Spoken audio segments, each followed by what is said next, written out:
एक दिन गोरी कवि नदी किनारे बैठी थी कि तभी वहाँ पर माही चील आती है। गोरी कवि डरती डरती माही चील से कहती है, चील दी, मुझे मत खाना, मुझे मत खाना। आप बोलो, मैं कुछ भी करूँगी लेकिन मुझे मत खाना। चील दी, मैं तो एक काली हूँ और मेरे चमड़े भी काले ही होंगे, और अगर आप खाइएगा मुझे तो आप भी काले हो जाइएगा, आप मुझे मत खाइए।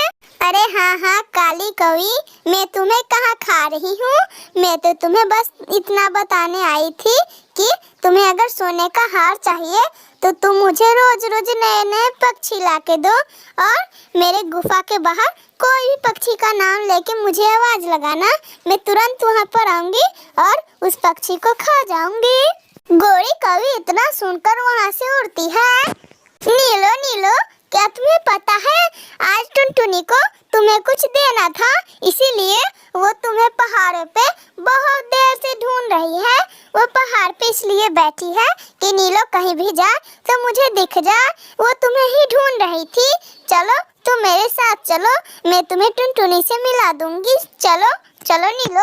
ओ हाँ गोरी, उसने मुझे बर्थडे पार्टी में नहीं बुलाया था, इसीलिए वो मुझे बर्थडे पार्टी देना चाहती होगी। मैं जाती हूँ, चलो गोरी, तुम मुझे बता देना कि टुनटुनी कहाँ है। गोरी कवि के साथ नीलो चिड़िया वहाँ से चली जाती है। फिर नीलो पहाड़ पे पहुँचती है तो देखती है वहाँ पर तो कोई नहीं है। फिर गोरी कवि कहती है, अरे यहाँ पर तो कोई नहीं है, रुको मैं अभी आवाज लगाती हूँ टुनटुनी को। टुनटुनी,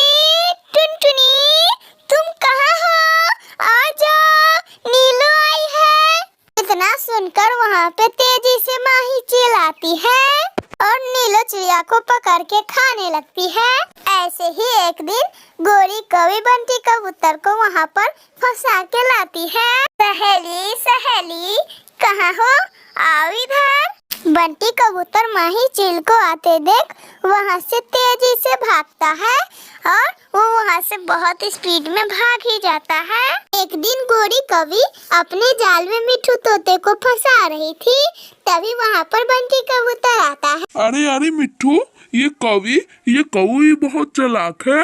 ये सारे पक्षियों को माही चील के पास ले जाती है और उधर माही चील पक्षियों को मार के खा जाती है। पता नहीं ये सलूक कितने पक्षियों के साथ किया होगा इसने। इसके साथ मत जाना मिट्ठू, चलो यहाँ से।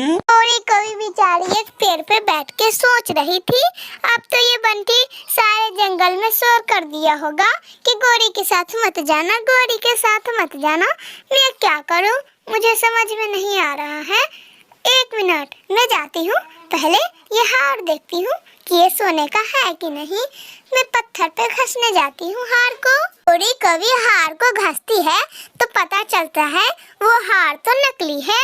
गोरी कवि बोलती है, अरे ये माही चील ना मेरे साथ भी धोखा किया, इसने मेरे को नकली हार क्यों दिया। मैं जाती हूँ और माही चील से बात करके आती हूँ। अच्छा गोरी की बच्ची, तुम्हें सब पता चल गया है, तो अब तुम इस दुनिया में मत रहो। कोई बात नहीं, मैं काला मांस खा लूंगी, कोई बात नहीं, अब तुम मरने के लिए तैयार हो जाओ। ऐसा कह के माही चील गोरी कवि को मार के खाने लगती है और वहाँ से वो जंगल छोड़ के चली जाती है। मेरे प्यारे दोस्तों, अगर आप लोगों को ये कहानी अच्छी लगी हो तो प्लीज लाइक एंड सब्सक्राइब करके बेल आइकन दबाना ना भूलिएगा।